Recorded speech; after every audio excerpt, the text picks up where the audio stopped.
Good morning student, myself Seema Mishra from Shiv Jyoti educational group Kota. तो बच्चों आज हम पढ़ेंगे पाठ 13। आप अपनी बुक में ओपन करिए पाठ 13 संतों की वाणी पेज नंबर 86। इसमें सबसे पहले दिए गए हैं रहीमदास जी के दोहे और उसके बाद दिए गए हैं तुलसीदास जी के दोहे। तो हम शुरू करते हैं रहीमदास जी के दोहे। तो सबसे पहले हम पढ़ेंगे खीरा सिरते काटिए मलियत नमक लगाए, रहीमन करवे मुखन को चाहियत इहे सजाए। यहाँ जो कठिन शब्द दिए हैं पहले उनके अर्थ देख लेते हैं बच्चों। यहाँ दिया है करवे, करवे का मतलब होता है कड़वे, और मुखन, मुखन का अर्थ होता है मुख, और चाहियत मतलब चाहिए। तो बच्चों हम पढ़ने जा रहे हैं कि खीरा सिरते काटिए मलियत नमक लगाए। आप सबने सुना होगा कि हम देखा भी होगा कि हम खीरा काटते समय उस पर नमक लगाकर उसको घिसते हैं, या उसके ऊपर वाले हिस्से को काटकर काफ़ी उसको घिसते हैं ताकि उसके कड़वापन निकल जाए। रहीमदास जी कहते हैं खीरे का सिर काटकर उस पर नमक मला जाता है ताकि उसकी कड़वाहट नष्ट हो जाए, यानी जो उसका कड़वापन होता है वो नमक लगाकर घिसने से ख़त्म हो जाता है, नष्ट हो जाता है। और ऐसा ना किया जाए तो खीरा खाने योग्य नहीं होता। अगर हम उसको बिना घिसे काट लेते हैं तो वो कड़वा होता है और उसे हम खा नहीं सकते। इसी प्रकार रहीमदास जी कहते हैं, या उनका सुझाव है कि कटु बोलने वाले मुँह को, मुँह का मतलब है व्यक्तियों को, कि कटु बोलने वाले व्यक्तियों को भी यही सजा दी जानी चाहिए, यानी जब तक वह मीठा ना बोले तब तक उनके मुंह में नमक भरते रहना चाहिए या नमक डालते रहना चाहिए ताकि वह भी मीठा बोलना सीख जाए या बोलने लगे। इस प्रकार से रहीमदास जी इस दोहे के माध्यम से हमें क्या बता रहे हैं कि हमें मीठे वचन बोलने चाहिए। अब आ जाते हैं बच्चों हम दूसरे दोहे पर। यहाँ दिया है छिमा बड़न को चाहिए छोटन को उत्पात, का रहीमन हरि को घट्यो जो भृंगु मारी लात। तो यहाँ आप कठिन शब्द देख लीजिए। यहाँ दिया है छिमा, छिमा का मतलब होता है क्षमा, क्षमा माफ़ी मांगना, क्षमा मांगना। और उसी प्रकार यहाँ दिया है उत्पात, उत्पात का मतलब होता है शैतानी करना या उपद्रव करना। तो बच्चों आगे हम यहाँ पढ़ने जा रहे हैं घट्यो। घट्यो का मतलब होता है घटना, कम होना, कम होना या घट जाना। आ जाते हैं इसके अर्थ पर। तो यहाँ दिया गया है कि छिमा बड़न को चाहिए छोटन को उत्पात, का रहीम हरि को घट्यो जो भृंगु मारी लात। यहाँ कवि रहीमदास जी इस दोहे के माध्यम से कह रहे हैं कि उद्दंडता अर्थात शैतानी करने वाले हमेशा छोटे कहे जाते हैं और क्षमा करने वाले ही बड़े बनते हैं। अर्थात कि जो शैतानी करते हैं या उद्दंडता करते हैं उन्हें छोटा कहा जाता है, लेकिन जो क्षमा कर देते हैं उन्हें बड़ा कहा जाता है। तो यहाँ एक भगवान विष्णु और ऋषि के माध्यम से कहानी बताई गई है कि ऋषि भृंगु ने भगवान विष्णु की सहिष्णुता, यानी सहिष्णुता मतलब दया से, दया की परीक्षा लेने के लिए उनके वक्ष, वक्ष यानी सीने पर, तो उनके वक्ष पर जोर से लात मारी, मगर क्षमावान भगवान ने नम्रता पूर्वक बहुत ही दया भाव से उनसे पूछा, अरे आपके पैर में कहीं चोट तो नहीं लगी? क्योंकि मेरा वक्ष स्थल यानी कि मेरा जो सीना है वो बड़ा ही कठोर है और आपके चरण जो हैं, जो आपके पैर हैं वो बहुत ही कोमल है। अर्थात इसके माध्यम से ये बताया गया है कि भृंगु महाराज ने क्रोध करके स्वयं को छोटा प्रमाणित कर दिया, जबकि भगवान विष्णु ने क्षमा करके और अपने आप के बड़े होने का परिचय दिया है। तो इस तरीके से बताया है कि छोटे किस तरीके से शैतानी करके अपने आप को छोटा बना लेते हैं और जो क्षमा करते हैं वो किस प्रकार से बड़े कहे जाते हैं। तो बच्चों आगे बढ़ते हैं हम। यहाँ रहीमन विपदा हूँ भली जो थोड़े दिन होए, हित अनहित या जगत में जानी परत सब कोय। यहाँ बताया है कि विपदा, विपदा का मतलब होता है मुसीबत, मुसीबत। तो बच्चों विपदा यानी मुसीबत, हूँ भली जो थोड़े दिन होए, थोड़े दिन मतलब कुछ समय के लिए, थोड़े दिन का मतलब थोड़े दिन यानी कुछ समय के लिए।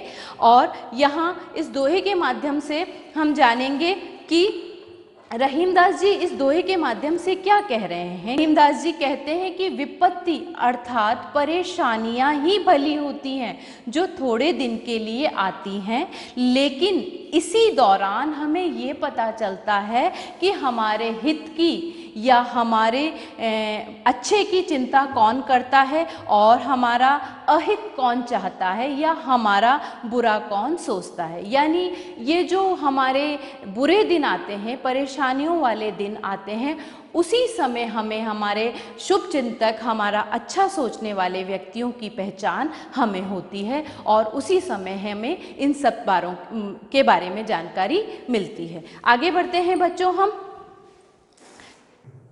तो आगे हम देखते हैं बच्चों, तुलसीदास जी के दोहे दिए गए हैं।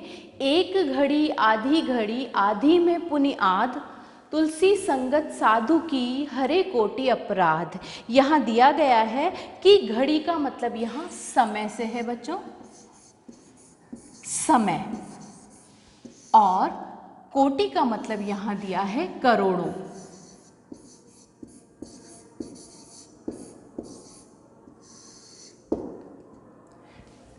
संगत मतलब साथ।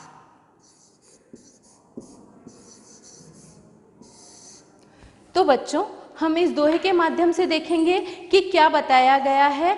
इसमें बताया गया है कि एक घड़ी आधी में पुनि आध, तुलसी संगत साधु की हरे कोटि अपराध। यानी कि महाकवि तुलसीदास जी कहते हैं कि साधु पुरुष यानी सज्जन व्यक्ति, साधु पुरुष की अति अल्प, बहुत थोड़ी भी संगति या साथ मिल जाता है तो अनंत कोटि यानी जन्मों के हमें क्या मिल गया है, हमारे जो अपराध हैं वो नष्ट हो जाते हैं। अर्थात सच्चे लोगों की अति अल्प यानी बहुत थोड़ी भी संगति अगर हमारे जीवन में आ जाती है या उनका साथ हमें अगर मिल जाता है तो हमारे कई प्रकार के कष्ट व पाप दूर हो जाते हैं। यानी सज्जन पुरुषों का साथ हमारे जीवन में अति आवश्यक होता है। तो आगे बढ़ते हैं बच्चों, हम देखते हैं। दया धर्म का मूल है, पाप मूल अभिमान, तुलसी दया न छोड़िए जब लगी घट में प्राण। तो यहाँ बताया गया है कि आपको मूल का मतलब होता है उत्पन्न होना या जड़। तो यहाँ हम ले सकते हैं उत्पन्न या जड़ भी मान सकते हैं इसको। और घट का यहाँ मतलब दिया गया है आपको शरीर। तो बच्चों हम इसका अर्थ समझते हैं कि यहाँ दिया गया है कि दया धर्म का मूल है, पाप मूल अभिमान। तो इस दोहे में तुलसीदास जी कहते हैं कि दया ही अपने आप में सबसे बड़ा धर्म है, लेकिन अभिमान तो केवल पाप को ही जन्म देता है। यानी कि हमें दया भावना को नहीं छोड़ना चाहिए, क्योंकि जो अभिमान है वो हमें क्या, पाप को जन्म देता है, पाप करने की शिक्षा देता है। इसलिए मनुष्य के शरीर में यानी हमारे शरीर में, मनुष्य के शरीर में जब तक प्राण हैं तब तक दया भावना हमें नहीं छोड़नी चाहिए, या दया की भावना हमें अपने शरीर में या अपने मन में विद्यमान रखनी चाहिए। आगे बढ़ते हैं बच्चों हम। तुलसी मीठे वचन ते सुख उपजत चहु ओर, बसीकरण एक मंत्र है तजी दे वचन कठोर। यहाँ दिया गया है बच्चों, बसीकरण का मतलब होता है वश में करना। आपको अर्थ दिए गए हैं, वश में करना, और तजी मतलब यहाँ दिया गया है बच्चों त्यागना।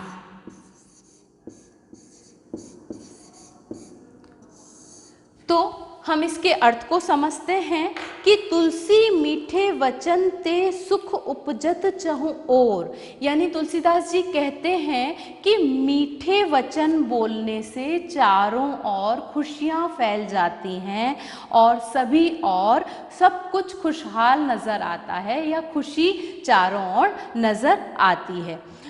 बसीकरण एक मंत्र है तजिदे वचन कठोर, यानी मीठे वचन बोलकर कोई भी मनुष्य किसी को भी अपने वश में कर सकता है, यानी कि अपने बातों से उसे अपने वश में कर सकता है। इसलिए मनुष्य को सदैव मीठी वाणी ही बोलनी चाहिए। मतलब मीठे वचन जो हैं वो सामने वाले को भी आपकी बातों से क्या करवा सकते हैं, सहमत करवा सकते हैं, वश में कर सकते हैं। तो इस पाठ में बच्चों हमने रहीमदास जी और तुलसीदास जी के दोहे पढ़े और उसके अर्थ को समझा। अब हम पढ़ने जा रहे हैं बच्चों अपने प्रश्नों को। तो सबसे पहले हम पढ़ेंगे, तो बच्चों हम अपनी बुक में पेज नंबर 87 देखेंगे, वहाँ हमारा बुक वर्क दिया गया है। तो सबसे पहले हम मौखिक प्रश्नों को समझेंगे। आप सभी अपने बुक ओपन कर लीजिए। बुक में जहाँ मैं आपको बता रही हूँ आप अपने मौखिक प्रश्न के उत्तर लिखते चलेंगे। आपको ये प्रश्न PDF में भी दिए जाएंगे, पर आप इन प्रश्नों के उत्तर देखकर लिख भी सकते हैं। तो सबसे पहले दोहे में किस खाद्य पदार्थ का उल्लेख है? तो आप सबने पढ़ा था, अभी हमने पढ़ा है खीरे का। नंबर 2, बड़ों को कैसा व्यवहार शोभा देता है? क्षमा करने का। नंबर 3 पे है हरि किसका नाम है? तो हरि भगवान विष्णु का नाम है। तो यहाँ उत्तर है भगवान विष्णु का। नंबर 4 पे है तुलसी ने मनुष्य को किसकी संगति में रहने के लिए कहा है? तो उत्तर आएगा अच्छे लोगों की। 5 पे है धर्म का मूल क्या है? धर्म का मूल दया करना। प्रश्न 6 है तुलसीदास के अनुसार वशीकरण का मंत्र क्या है? मीठे वचन। वशीकरण करना यानी कि मीठे वचन बोलकर हम वशीकरण कर सकते हैं। आगे देखते हैं, आप सभी अपने बुक में पेज नंबर 88 ओपन करेंगे, जहां दिया गया है कि सही उत्तर पर सही का निशान लगाइए। तो क पे देखिए, करवे का अर्थ है, करवे यहाँ आम, कड़वे, अनार ऑप्शन में दिए गए हैं। तो सही क्या है? सेकंड नंबर पे दिया है कड़वे। करवे का अर्थ हो गया कड़वे। ख देखिए, तुलसी ने यहाँ रिक्त स्थान न छोड़ने को कहा है। क्रोध, दया, लोभ। तो सही उत्तर है आपका दया। ग पे देखिए, छोटों का गुण है उत्पात मचाना, क्षमा, क्रोध। तो अभी हमने दोहे में पढ़ा है उत्पात मचाना यानी शैतानी करना। घ पे अपने पराई की पहचान कब होती है? सफलता पाते समय, मुसीबत के समय, उधार मांगने पर। तो सही उत्तर आएगा आपका मुसीबत के समय। आगे बढ़ते हैं बच्चों हम। अब देखिए क्वेश्चन नंबर 3 दिया गया है आपको, हाँ या नहीं में उत्तर दीजिए। क देखिए, साधु की संगत में अनेक अपराध दूर हो जाते हैं। हाँ, ये सही है। ख, हमें जीवन भर अपना दया भाव नहीं छोड़ना चाहिए। हाँ। ग, हमें मधुर वचन बोलना त्याग देना चाहिए। तो यहाँ आएगा नहीं। घ, विपदा पड़ने पर ही अपने पराई का ज्ञान होता है। तो यहाँ आएगा हाँ। आगे बढ़ते हैं बच्चों हम कॉपी वर्क पर। तो बच्चों कॉपी वर्क पर आते हैं। शब्दार्थ यहाँ नंबर 1 पे है मुखन, मुखन का अर्थ हो गया मुख। 2 पे है क्षमा, क्षमा। 3 पे दिया है विपदा, मुसीबत। 4 नंबर पे है घड़ी यानी समय। नंबर 5 पे है संगत, साथ। नंबर 6 पे दिया है घट यानी शरीर। अब आ जाते हैं प्रश्नोत्तर पर।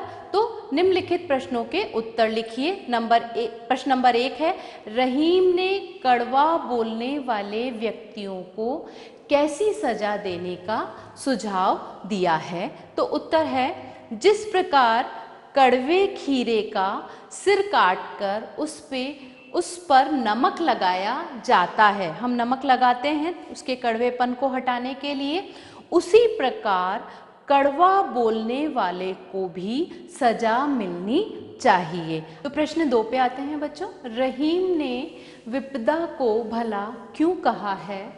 उत्तर, रहीम ने विपदा को भला इसलिए कहा है क्योंकि मुसीबत के समय ही अपने पराये की पहचान होती है। प्रश्न 3 देखिए बच्चों, पाप का मूल आधार क्या है? हमें इसके विपरीत क्या अपनाना चाहिए? उत्तर, पाप का मूल आधार अभिमान है, हमें इसके विपरीत दया भाव अपनाना चाहिए। प्रश्न नंबर 4 देखेंगे बच्चों आप, तुलसीदास ने मीठे वचनों का क्या लाभ बताया है? उत्तर, तुलसीदास जी कहते हैं कि मीठे वचन तो व्यक्ति को वश में करने का मंत्र है, इसलिए मनुष्य को कड़वे वचन नहीं बोलने चाहिए। आगे बढ़ते हैं बच्चों हम। अब आ जाते हैं प्रश्न ख, निम्नलिखित शब्दों से वाक्य बनाइए। नंबर 1 पे दिया है हित, हित का मतलब हमें सबका हित करना चाहिए। 2 पे है वचन, राजा दशरथ ने अपना वचन निभाया। 3 पे है सुख, दूसरों का भला करने से सुख मिलता है। नंबर 4 पे दिया है दया, दीन दुखियों पर दया करनी चाहिए। नंबर 5 पे है संगत, हमें अच्छे लोगों की संगत में रहना चाहिए। तो इस प्रकार से बच्चों हमने पाठ 13 संतों की वाणी दोहों को पढ़ा और उसका पुस्तक वर्क वे साथ में हमने कॉपी वर्क भी किया। तो मुझे आशा है बच्चों आपने इस पाठ को बहुत अच्छे से समझा होगा। धन्यवाद।